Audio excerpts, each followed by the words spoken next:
नमस्कार, मी कुसुम पारटकर. नांदेड प्राईम न्यूजमध्ये तुम्हा सर्वांचं मनपूर्वक स्वागत आहे. आज आपण आहोत महात्मा गांधी पुतळा याच्या समोर एक आंदोलन इथल्या नागरिकांनी केलेलं आहे. विषय असा आहे की मागच्या दीड वर्षापूर्वी महाराष्ट्र शासनाने मुख्यमंत्री वयोश्री योजना या योजनेला सुरुवात केली होती. परंतु एक वर्ष त्या योजनेचा नागरिकांना लाभ मिळाला. वयोवृद्ध जे व्यक्ती आहेत त्यांना एक वर्ष लाभ मिळाला. त्याच्यानंतर कोणीही या योजनेकडे कोणी दखल दिली नाही किंवा या योजनेचा लाभ आता कोणालाही मिळत नाही.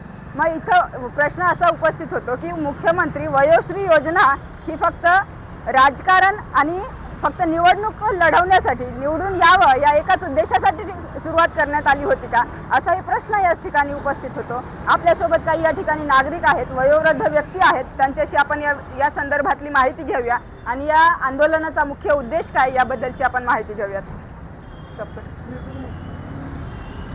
नमस्कार काका. नमस्कार. कशा संदर्भात हे आंदोलन करण्यात आलं होतं? महाराष्ट्र सरकारनं 16/2/2024 रोजी अधिकृतपणे GR काढून ही योजना घोषित केली आणि महाराष्ट्रामध्ये जे मुख्यमंत्री म्हणून लाभलेले देवेंद्र फडणवीस बोलायला वाक बगारत आणि इतकं उत्तमरित्या त्यांनी मांडणी केली की वयस्कर माणसांना काही अडचणी असतात, त्यांचा चष्मा तुटतो, त्यांची खुर्ची तुटते आणि बारीक बारीक खर्च असतो, त्यांना घरच्यांकडे पैसे मागावे लागू नये म्हणून महाराष्ट्रातील तमाम 65 वर्षे वयातील सर्व लोकांना 3000 रुपये अर्थसहाय्य देण्याची ही योजना होती. विशेषत्वाने ही योजना राबवताना महाराष्ट्र शासनानं महाराष्ट्रातलं एकही गाव सोडलं नाही. प्रत्येक गावात त्यानं प्रॉपरली बॅनर फिट केलं होतं. याच्याही पुढं जाऊन फडणवीसांनी जे स्वतःचा पक्ष आहे भाजप, त्या कार्यकर्त्याचा वापर करून गावोगाव लोक पाठवून त्याची जागृती केली. याच्याही पुढे जाऊन शासकीय यंत्रणेचा वापर करून याने टीम तयार केल्या आणि प्रत्येक सर्कलवर एक जंगी कार्यक्रम केला आणि सरकारी पैशानं, समाज कल्याण विभागाच्या पैशानं. आणि त्यानंतर ही योजना खूपच सुंदर होती. म्हणजे ही योजना होती कार्यकर्ते जगवण्यासाठी, सरकार आणण्यासाठी. कार्यकर्ते कसे जगले, कार्यकर्त्यांना गावोगाव फिरले आणि त्याने जीवाचं रान केलं. म्हणजे जास्तीत जास्त मतं कसे मिळतील. बापूचा फॉर्म भरला की बापू सरकार देणार आहे म्हणलं की बापू सहज विचारते, बापू कोणाला मत टाकायचे म्हणते त्या पोराला, ते सांगते बापू कमळाला मत टाकायचंय.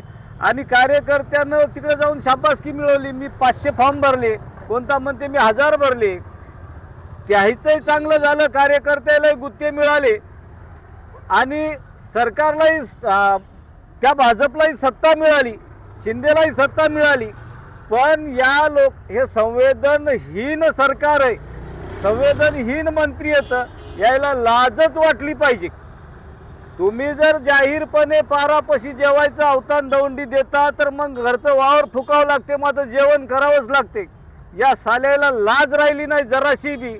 आणि ही वयस्कर माणसं जी खरोखर गरजवंत होतं, ती माणसं गावात आम्हाला फिरू देत नाहीत. म्हणतात बालू कवाय आलेत पैसे, कोणतं बालू आणा म्हणते. आता काय बोलावं. आता अखेरला वैतागून इथं उपोषणाचं आपण लक्षवेधी म्हणून बसलोय. या कोणालाच लाज उरली नाही, ना ब्युरोक्रेसीला नाही, ना मंत्र्याला नाही, ना कोणालाच नाही. नांदेडची आज इतकी वाईट अवस्था आहे. नांदेडमध्ये कलेक्टर ऑफिसच्या 10 फुटावर अविरतपणे गुटख्याचं दुकान चालतंय. काय करतात ते कायदा आणि सुव्यवस्था. आणि इतक्या वाईट परिस्थितीमध्ये जनतेला पोलिस यायनं लावून दिलेत. पोलिस काय करतात, सुव्यवस्था ठेवतात आणि शांतता. त्या शांततेमध्ये लाखो मेले तरी यायला परवा नाही. मी तुम्हाला पटल असंच उदाहरण सांगतो, म्हणजे प्रसंग सांगतो. पुण्याचे जे CP होते कृष्णकांत, यांना पत्रकारांनी विचारलं की तुमच्या इथं कायदा आणि सुव्यवस्थेचा प्रश्न निर्माण झाला, 8 दिवसात 4 खून झाले. कृष्णकांत बट्टे आरामशीर बोलले, ते घरगुती कारणावरून खून झाले. म्हणजे तुम्ही शांततेमध्ये तुमचे किती मुर्दे पडू द्या, सरकारवर काही परिणाम होणार नाही आणि पोलिसावर परिणाम होणार नाही. सगळ्याच बाजूनं लोकांना हातबल करून सोडणाऱ्या सरकारला आम्ही मात्र सोडणार नाही.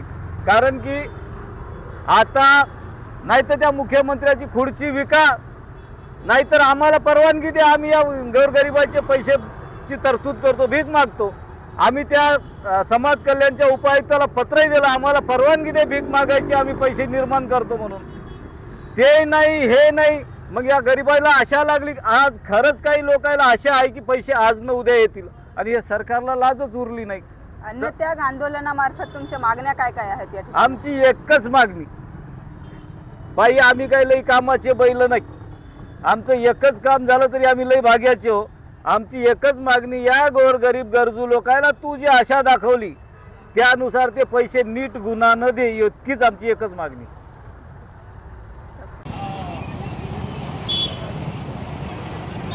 या पद्धतीने लोक चालण्याचा प्रयत्न करावे.